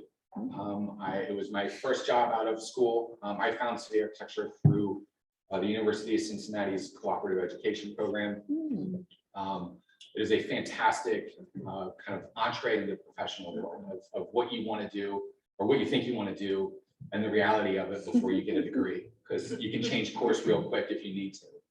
I told my 5th grade teacher I was going to be an architect, and I stuck with it. It was really important to me. Our group was founded in 1989. We've had 2 leadership transitions. Shelley was helping us with the second. We had a partner that was moving into, I won't say retirement, but wanted to go in a different direction. And that was really well done. Part of the reason why we leaned into that is because the first one was one of the worst experiences of my life. And we changed the narrative about what it is to be an architecture firm because of going through that and changing the culture of the firm and changing the way that we talk with our team. And the position that we put our team in to make decisions on their own, to represent the firm, and to represent the work and connect with folks. So I think that's where it's the architect's brain is very strategic, but at the core it's the problem solving. And the problem is not at the project. The problem that I would like to spend the majority of the rest of my career on is the leadership teams that can influence policy to eliminate some of the problems or to at least alleviate some. And so my consulting practice is called ERIE or Restart and Sort. The foundational piece was brand strategy, and that's sort of where I grew up professionally. But what I quickly learned was that really successful brands are the result of really healthy operations. What are operations? So I'm going to tell you a couple of things that I'm going to string together. I'm topic agnostic. I've been for my entire career. I do have areas of specialty because I do 3 projects in the area, sort of. But what I will tell people is I'm never going to know as much about your business as you know, ever. I can learn the basics pretty quickly. The major opportunity and the major hurdle is always about the people. And so about 10 years ago, I was frustrated in my business. Thought I was doing really great work and couldn't figure out why it wasn't being activated as much as I thought it should have been. And so I hired a consultant like me to run my process on me. Like I literally handed her the process. I'm like, you have to do it this way, but no, I'm not. Okay. Right, nice. So exciting, completely terrifying. Yeah. And she came back to me and she said, listen, the work you do is terrific, but you're leaving the people out. You need to build a process that has multiple touch points so that you're bringing them along with you. And I was like, wow. And it totally changed my business. It changed the way I approached it. It changed how effective I was for clients. It also actually lengthened the engagement period. So what I do with companies for a strategic growth process sometimes includes brand at this point. I don't actually solicit that, but I'll do it. But a lot of it is about a strategic growth plan that makes sense for the company wherever they are in their maturity, path. And because I changed my process, I'm bringing people with me along the way. So before they ever get their final plan, which is never final, as we all know, right? They're implementing small changes along the process, and activating it isn't this big, here's your report, go do it. And it's made a huge difference. And so that for me was a key learning in terms of how do you actually activate the type of change that you want, and not exactly direct it, but definitely guide it, right? So start somewhere. And that's where we're going. That's where we're going. Can I ask you a question about transitioning from the brand to focus on operations? Do you feel that the operations are in check and things are smoothly, that will speak for itself? Or do you still need kind of that brand piece to kind of, pull in there? So let's go with really healthy operations. Your messaging still needs to resonate with whoever your potential customer is. Okay. So sometimes there's just a tweak of a language piece or a communication channel to make that bridge more effective. Does that answer your question? Yeah, it does. Okay. It's kind of like, it probably is a much easier transition than at that point. Things are healthy here to tweak the communication messaging. It's not a overhaul. Okay. Yeah, that makes sense. Thank you. And where did you say you connected before? I'm so confused. Like as far as like how we kind of hooked up with. Yes. Of And course. what's this? What are you talking about? With leadership With, is a program that we've developed together. Okay. It's called With Leadership. Yeah. I joke that I interview people for a living, right? Because I do a lot of interviews, one-on-one interviews of stakeholders and whoever. And one of my interviews was Alex's former partner, who was getting ready to purposefully step out and do something different with his career. And he's like, I don't know what you do, but we need it. So we need it. we did it. We did a succession plan and a strategic growth plan for city architecture. We'll adjust on the messaging. That's how we, Okay. So with is not I'm thinking of it more like an adjective of leadership. It's with is a style of leadership. Is that correct? correct. Yeah, but it's not an acronym. It doesn't stand, it just, yeah. That's the word. It just is, to me, it just says engaging and, yeah. So does that make sense, Mark? Ish. And that's with With leadership. leadership. Just like there's, That's yeah. where we're going. That's where you go. Great. Okay. Good job. Yeah. Doing it one for us. All right, let me go see if I can figure out how to get to the next thing. Here, I can You do got it. You just, I think she just needs to advance there. question, Kelly. Nope, nope, because they're going there. Okay, all They're right. going there. So here's with leadership, right? This There is it where is. and how we There work. it is. So with leadership is a focused engagement program and kind of and work that Shelley and I do with existing organizations.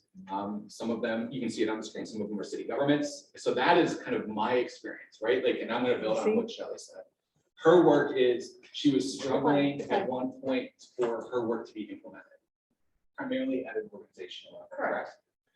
Where I started to see was at a citywide level, where, all right, well, there's a neighborhood or there's a citywide master plan. Who the hell is gonna take it and implement it? And what that conversation led to was us in the room with city council, and they didn't understand how they were supposed to work together. So a specific example of us working together is in the city of Huron, so about an hour west of here, implementing and launching a citywide plan. Okay, it's time to do something with this work now. And us spending Saturday mornings for a month, getting them to understand how it is they communicate with each other, how they work with their city manager, and really how they get this work done. And so that is the consistency that's been a part of this work. But what it looks like, we'll get to in a minute, what it looks like is sessions, it's working with the leadership team, it's reporting out to the decision makers, and it's really kind of capturing part of the culture that may or may not be there. Sometimes we have to help define it. Well, I think most times. And then that's really part of the program. And but getting to what Stacy mentioned earlier, that I'm gonna bring back, we set really specific, I call them rules of the road, in terms of a cohort engagement. We were asking people to work on a project together, which is, you're here because we value your voice. If you're not hearing it, I'm gonna draw you out. No one person is gonna get everything they want out of this process. And if you are in this room, you are committed to being an ambassador of the decisions made here. So even if you don't 100% agree with all of the things that are happening, it is your job leaving here at the water cooler to be promoting the heck out of whatever it is in society. And that is something that we foster and nurture through the process.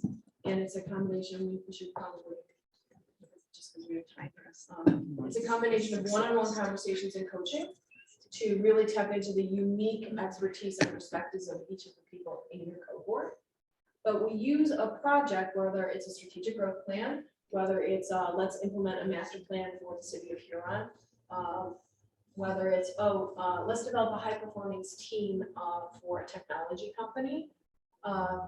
We use whatever the topic is to coach along the cohort so that they understand how to be with one another, how to be with their greater extended teams, and they're developing their unique leadership style, because everyone can be a leader, but everyone has a different style of doing it. And so we foster that with peace. How do you bring that style out with through questioning, or is there assessments, or All of that. all of Right. it? Can you go to the next slide? I think that this. Okay. Oh, So sorry, I didn't mean to that's stare. actually great. So one of the tools that we've developed is what we call a speaker series. And that's exactly what this is intended to do, is to kind of pull out how people communicate. This is a series of programs that we've deployed, that we've used. You'll see our brand, City Architecture's brand at the top. And I was thrilled earlier to see that part of your presentation was about creating space. That's what we do. Our brand and our kind of mission is to create space with purpose. And every single one of those words is incredibly and equally important.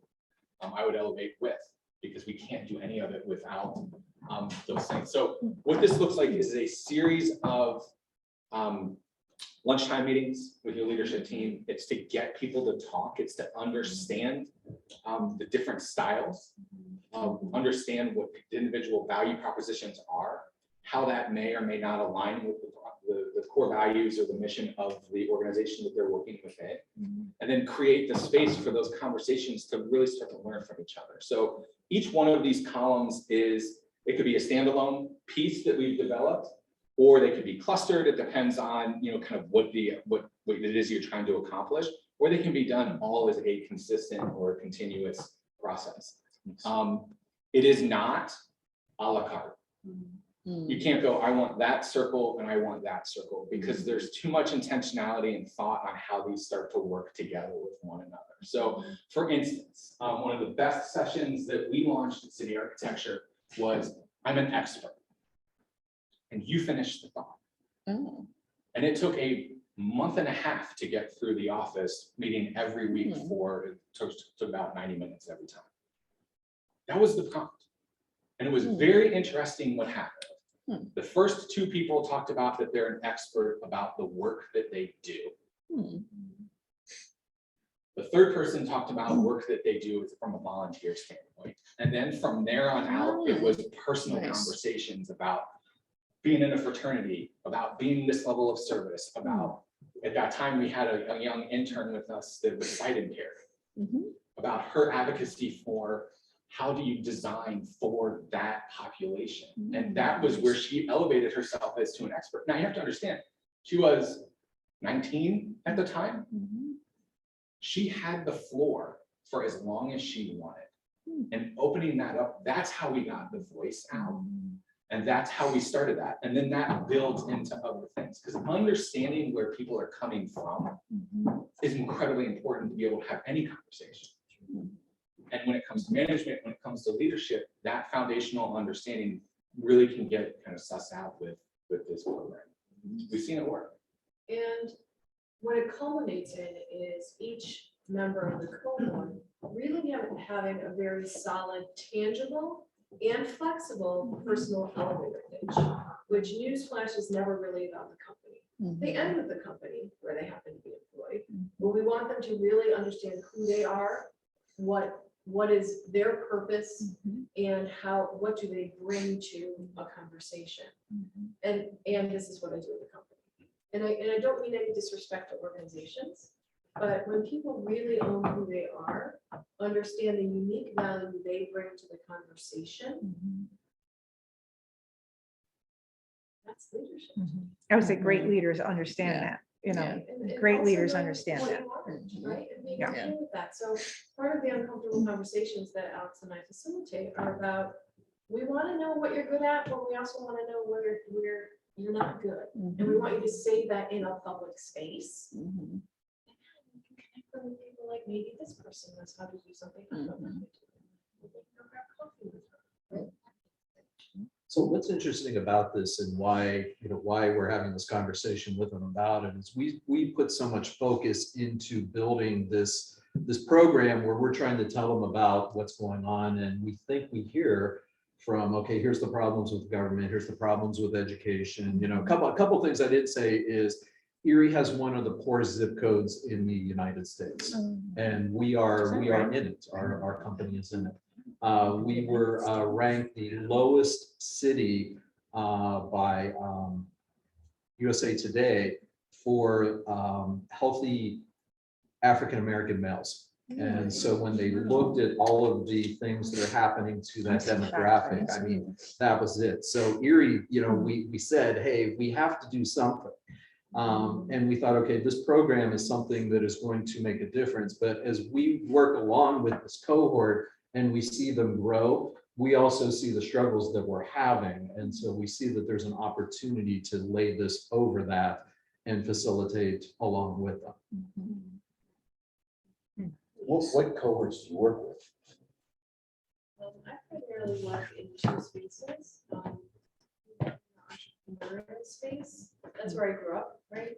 But about 2 years ago, I started to work more heavily in the civic space with community development corporations and really professionally developing them and creating an ecosystem of people who are ready and willing to lead.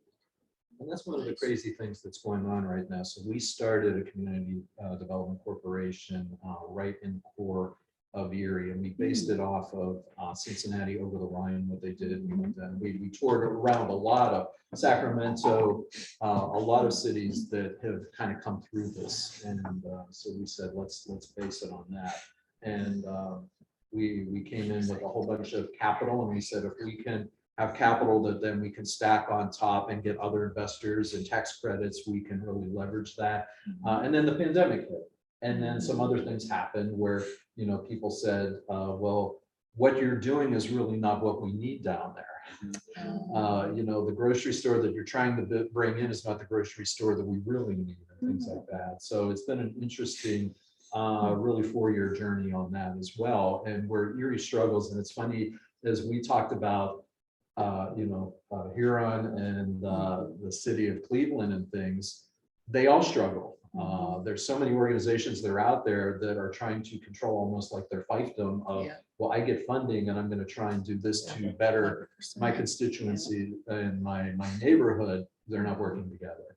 So our latest thing is to try and get everyone on the same plan. So we do have a master plan for ERIE, and it's really executing on that now. So. Karen, can I build on that? Yeah. And so kind of what's interesting for us and where we see it in our, like kind of in the city planning side of our practice is that, right, so how many are in the Cleveland area landscape?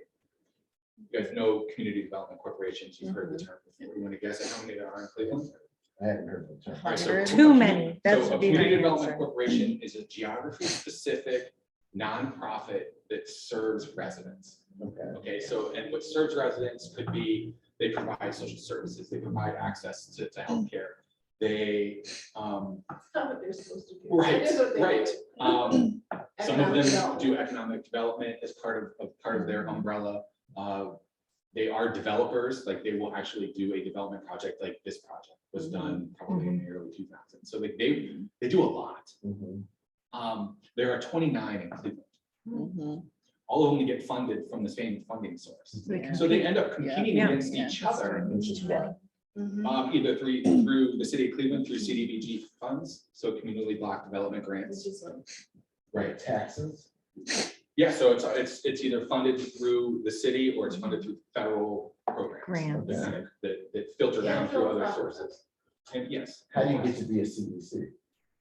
It's a great question. You probably create a 501c3 and you can call yourself a CDC. I don't know, I'm being a little facetious. There's just too many of them. And what are some examples? I mean, they usually start, there's Detroit people, Shoreway, someone that's all really of them. passionate. Right. And, you know, and a small group of people that are very passionate about doing a good thing. They all are very well intended. And like you said, it doesn't take much to become this kind of an organization, but from the minute you do that, you're trying to, for self-preservation, you're trying to raise money or, you know, but again, like I said, it just becomes, you dilute some of the money, you know what I mean, instead of.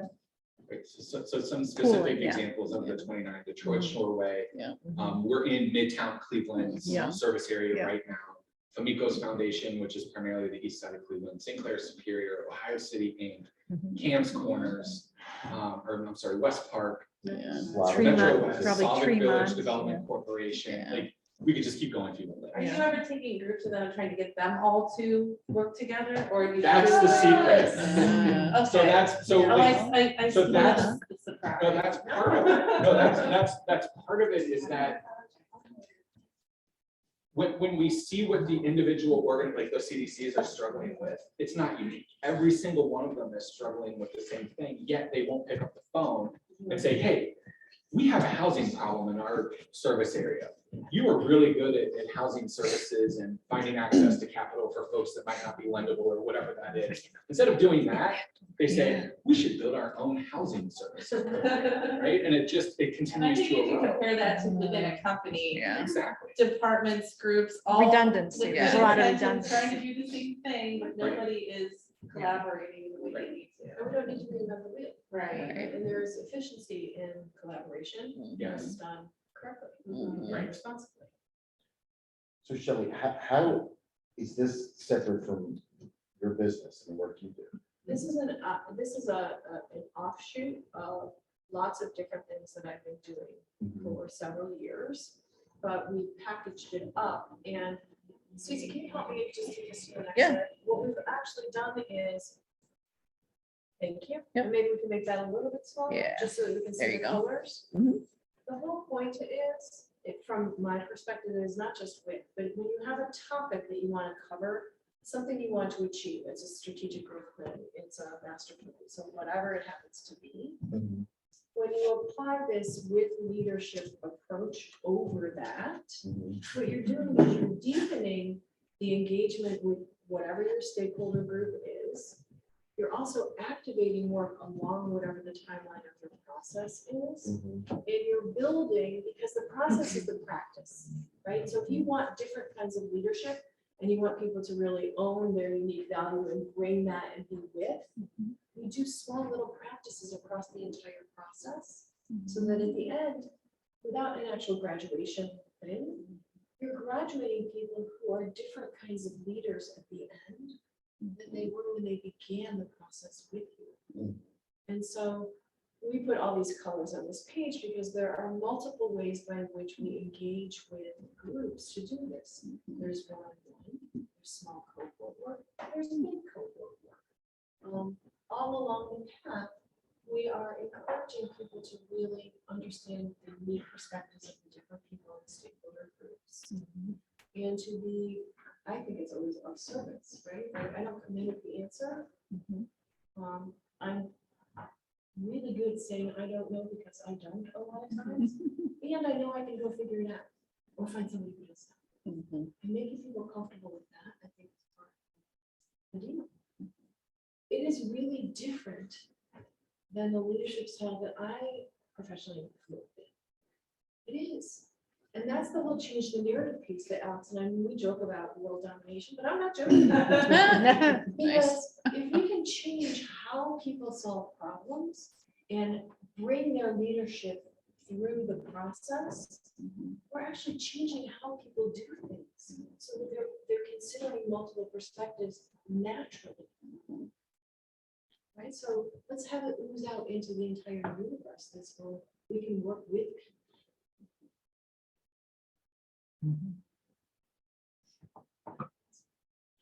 Really cool. Yes.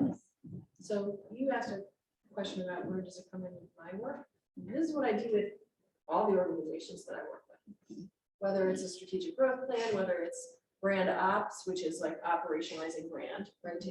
Taking a brand that we've built that might be slightly aspirational, and I need to make sure that the operations are there to support it and that they are developing their leadership so they can carry that forward as a legacy piece. Because everything we do today is our legacy. And so people, once they understand that, start to think about how they're interacting or choosing to do things within a company a little bit differently. I'm finding this intriguing, the thing I'm sometimes very concrete. Can you give us a real concrete example? Maybe something you've done, whether it's Cleveland, Detroit, Erie, and you know, what the end result was, if it's ended or if it's ongoing, but something that's really come out about this process. Sure. You go first and then I'll follow. You want to go first? So, Nice. I'm gonna tell you a little bit about our work in Woodhill. I think that's the best work that I can kind of elevate. Woodhill. Woodhill. All right, so on the east side of Cleveland, the Buckeye Woodhill neighborhood, if you come up Opportunity Corridor, you go up Woodland, you go past Woodhill Estates, which is a CMHA owned property. It's 30 acres, there's 487 units in it, there's about 2,000 people that live there. And we saw it. And you saw it on part of the tour. And where this work is, where we're seeing this is that, so that initiative with city architecture started about 6 years ago. Started with writing a grant to the feds to do planning work in and around that area. From that work, steering committees and all of that structure starts to form. That's where we have done this work since before I even knew Shelley. We were doing this with leadership kind of approach with this work. So on the screen, like this is, every one of those sessions is a public meeting in my world, or a steering committee meeting in my world, or it's a cohort meeting in other folks' world. So our Woodhill work was working with residents, creating a governance structure, creating ways to report back to the folks that needed to sign off on grant applications and all that other kind of stuff. What that has resulted in is, first of all, city architecture relocating our office to the footprint of the neighborhood. We're in Midtown, and we said, you know what, it's not good enough to be here and do that work. So we invested a boatload of money to be on March here within that footprint. and part of that is so our team can see it every single day. This is what we do. This is why we do it. We're on the ground floor of the building. Our community spaces in our building, our conference rooms are open to community organizations. We host meetings all the time. It's incredibly important for me that the young architect that has a traditional education sees other people in the office and is like, wait a second, this is bigger than what? It led to a $35 million award from the feds to do some of this work. What it will result in is a complete reconstruction of the neighborhood, 600 new homes for folks, new streets, new public spaces, and really physically changing the landscape, but also changing the landscape of how decisions are being made. Who's in charge, right? Who has the power in a conversation? That is where it kind of comes back to all of this. You mentioned your work with towards employment, like that's who is living in these spaces. And I can go and have a conversation with folks and talk about, hey, it's a 3-year plan or a 10-year plan, or because we're in Cleveland, a 30-year plan. I am the least patient city planner on the planet because it doesn't matter. When you're talking with folks that they don't know what next week means, they don't give a shit about what's going to happen in 30 years. They don't feel like it's for them. So you have to change what the conversation is about. That's what's really important. I'll give you a specific example in Wood Hill, and I'm going to try to remember some statistics because it's been a long project. There are 487 units on that site. They were built and constructed in 1939. They are barracks. They are, when I don't use the word projects, but if I say that, what you envision is exactly what this is. If you're not familiar with it. 487 units. You want to take a guess how many of those units have bathrooms that are accessible from an ADA standpoint? Zero. How many of those bathrooms have showers? Half. 1939, it was 0. 24%. So wow. So I have 3 children, 16 to 10. Baths. Can you imagine giving baths to 3 kids a day? My son is like every week, but every like, can you like, so that is something that is very, very specific. I'm like, okay, we have to change this. So I'm going to amp it up. Conversations with residents, conversations with folks that live there. The enamel on the tub is old. It's almost 100 years old at this point. It's rough. It's literally rubbing the backsides of our children raw when we give them baths. So we just go to Target and buy 100 of those like tub liner things. I was literally on the way to Target to do that. I got a call from the CEO of the housing authority. He said, stop. You can't do that. Because if you do that here, I have 10,000 units that I manage, 50,000 residents. How can I not do that for everywhere?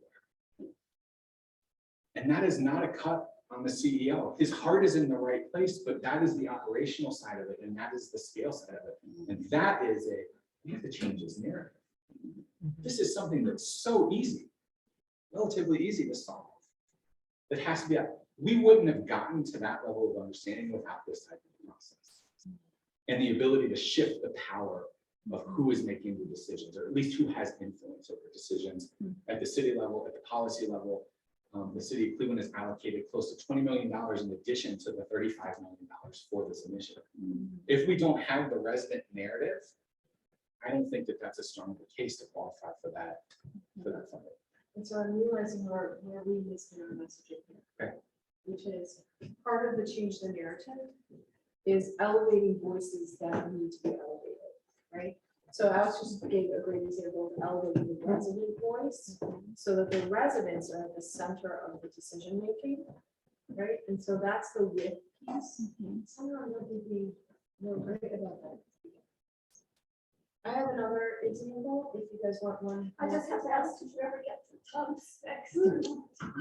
That's discouraging. Not that way. No. Yeah. So the long-term way is the way that these hubs are gonna get fixed is every single one of those buildings is torn down and it'll be new construction. And everybody that is a current resident or when was a resident when the plan was done has the right to return at the kind of the top of the. So that's how we fix it long-term. But again, At the same cost to them? or- yeah, yeah, because it's fixed income. It's based on a percentage of your income is what you pay. But that's 5 years. So why couldn't you? Why don't you use your magic process to get the tubs? Because I didn't want to get I- fired I'm by ju- I- CMHA. Okay. Okay. Because advocacy is one thing, but disrupting someone's entire organization is not a way to get something done. Okay. I don't want to step outside of bounds. I want to be able to elevate what their problems are and then work on solving it there. Because otherwise it's a one-off, right? I can go to Target, I could still gone and done that Right. and handed it out to residents. That's one time. Yeah. We have to solve it for 10,000. You know, get the root cause of. So how are you solving it for the 10,000? I can't. Okay. What I continue to do is solve it for the 2,000 that live in that footprint. Okay. And they, as the folks that now have some of the power and influence, now they have influence at this particular housing authority to say, let's do this other places. So that's where it's starting to change the narrative of when we start talking about modernization in this aspect, what does it mean? It can't be a 5-year, 10-year process. It has to be like, and that's not traditionally, that's not what any, I shouldn't say any, but that's not what a lot of our service providers, that's not their model. Sure. Nor is the model to elevate voice. No. Right. That is the difference. Right. The results are different as well, but that's where. So this, and I want to go back to kind of the point of clarity. Like, this is a way that we've elevated residents. We do it in all of our work. We will elevate residents. It also works with inside the corporation, on a board or commission, to understand how decisions get made, who has influence, how to best communicate with each other, where people are coming from. I would like to think that we are teaching empathy along the lines of this. The other thing I want to just kind of step outside for a second. With the younger workforce that we're all having to manage, I love the challenge most days. What we all have the responsibility, whether we like it or not, is to help them realize what it means to be an adult. Right? That is topic agnostic. That doesn't matter what your industry is. And so helping people understand as new folks are coming in, as maybe older folks are rolling off, or however that kind of balances out, but helping them understand how to communicate with each other. Stacey, you said it earlier, so that there isn't knowledge or there isn't value that walks out the door when people do. Yeah. But if they don't talk to each other, or they don't know how to effectively communicate, or frankly, they hate each other, you're gonna lose that.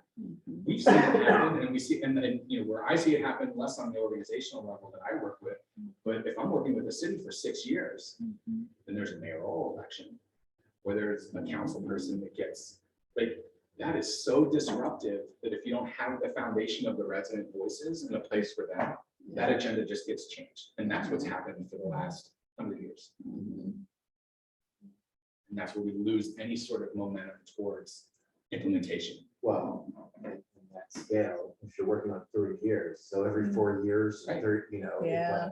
Right. I make, my company is in business to do citywide master plans. I hate doing citywide master plans. It's not because I don't love I love the work every single day. I hate that the starting line gets redefined every 3 years because you can't get enough done before the next one happens. And so we have to disrupt that cycle. And I don't think at this point, it doesn't happen in that room. It happens in rooms like this. It happens in leadership rooms because we have to influence the folks that have, right now, that have the power and the ability to make that policy change. Or at least be willing to have the conversation. Love it. Yeah, interesting. Thank you, guys. That's really interesting. And I appreciate the specific examples and tie-ins that you gave as well. I can definitely see areas of opportunity. Yeah, so I will say, and just thank you, Kevin, like, thank you for the opportunity to continue this conversation. It's incredibly important. Our West Bayfront, which is the organization that ERIE partnered with last year, is near and dear to me. That organization was born out of a neighborhood plan that City Architecture worked with. At that time, it was Gannon University. And we identified you need a specific person group to manage this implementation. And so when Anna called, it was, of course, we'll do anything. First of all, she's amazing. So she calls, you get the phone and say, how can I help? But the ability and the recognition that as these cohorts move through this program, they are representatives of ERIE Insurance.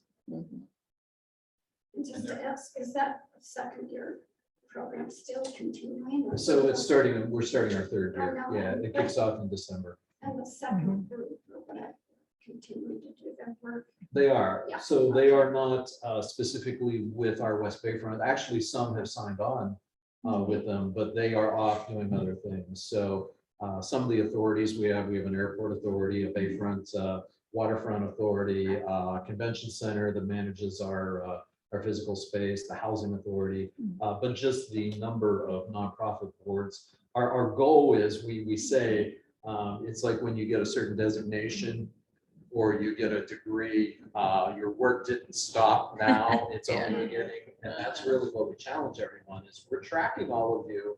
And you were nominated to go in by senior leadership of the program, but now you said you want to serve in the community, go out and serve, and we're tracking that as well as they go on the boards and authorities. Yeah, and we're seeing, people who I equated to, I'm on the board for the National Alliance for Insurance Education. There are two big insurance education providers in the United States. And when they asked me to be on the board, I said, well, why? And they said, well, most of our people are practitioners from the business, but we realized we really don't have anyone from learning and development on there. And so I came in and I'm sitting there like, okay, I've got to figure this space out and where do I fit into it? The people coming out of this cohort, they have kind of figured that out and they're coming in a little more empowered and engaged. So Nice. It really speaks to like the importance of public-private partnership with corporations, because, I would say in Cleveland, Medical Mutual, and good, there are two organizations that, have helped to build the city, and Medical Mutuals everywhere, and ERIE, I have seen, firsthand, but, they have transformed a lot of the city. But now you're taking it even further, which is really cool. But, you need that partnership. Yes. Right. And the companies have a lot of the leadership talent, that you hope some of those skills transfer to the public sector. And we're deliberate with our cohort. We want a real diverse mix in our cohort of talents, but also not talents, who can be developed. So it's a real good cross function. And we have a steering committee that interviews from our talent organization, from our team, and also from learning development. And we're pretty direct to say, I think we had 24 applicants, and so we're at 16 with a potential 17. So there were some who said, I don't think I can make the commitment this year, maybe next year. So. Okay, and the graphic that's up on this, I'm a very visual person, so. Because you're an architect. Yeah. And Shelley can attest this, like I literally draw conversations. I will take notes, but like I have to diagram out the conversation just because that's how my head, my broken brain works. What's on the screen is the Hagen Fellowship. We've scrubbed all the information out, but that is how this works. Okay. So the black rectangles are those different sessions that Kevin talked on a little bit earlier. Kind of what's outlined in pink is the whole thing. And you can see where the with leadership piece is woven into this. So every single yellow circle is one of those speaker series. And we've catered it and curated it. So, okay, so if you're going to go talk to the local government, these are some ways, let's have a speaking series that's around like listening, having influence without power, making sure that the way that the questions are asked are supportive in nature.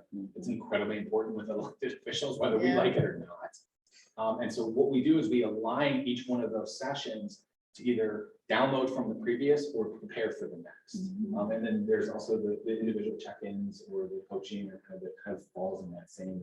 There's a parallel track. transfer of leadership as Yeah. well. Yeah. So You're while we facilitating it all. facilitating all those meetings throughout the entire program, So, and that's since the beginning, sorry, I'm at your insurance, I'm just very interested in. So you did both, what, the first year and the second year? No. No, this is gonna be new for Yes. this Yeah. year. This is the proposal, yes. This is a proposal, okay.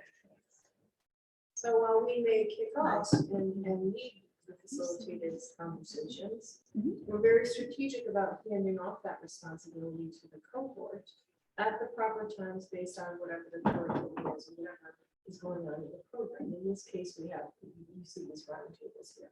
Those are places where we're handing off leadership responsibility to the cohort just before we're really gonna need them to do that in a public space representing the area. So there's some rhyme to it. It's funny with last year, so we had a presentation on site and again, their leaders, your leaders were there, the community was there.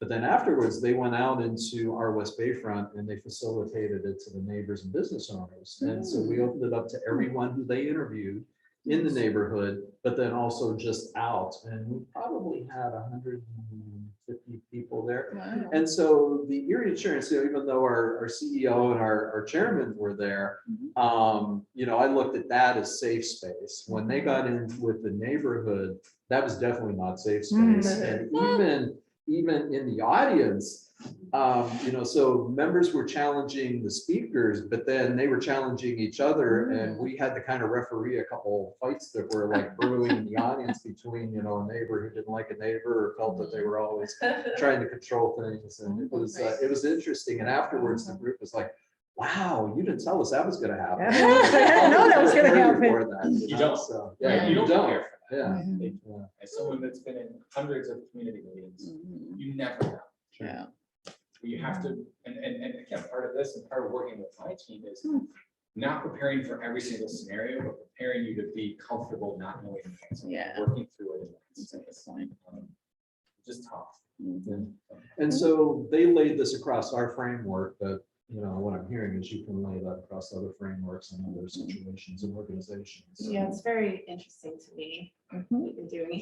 Mhm. It's really, I mean, it's great that you're preparing them in that way. Yeah. Because I don't think a lot of people stop and take the time to prepare people in this way than to be successful in what they're going to be doing. And to understand their strengths, but then also their opportunities of when they may have to lean on their team members, with their style, all that stuff is awesome. Yeah. It's really about being comfortable, being uncomfortable. Yeah. Right? Yeah. And not knowing. And that's different for different people. Beautiful. Thank you guys so much. This was super informative, and we will definitely send out the slides and the recording. So everyone that was here and those that weren't able to come can learn from you guys and connect as well. And I did hear you say you have a community room that we have been in, and it's great. And Awesome. that's almost like an On March invitation for Yeah. IMS to come in, right? Yes. Okay. We happily host you in our Yeah. space. We are Right in in the middle of March. our Okay. district. Good job, My Kevin. contact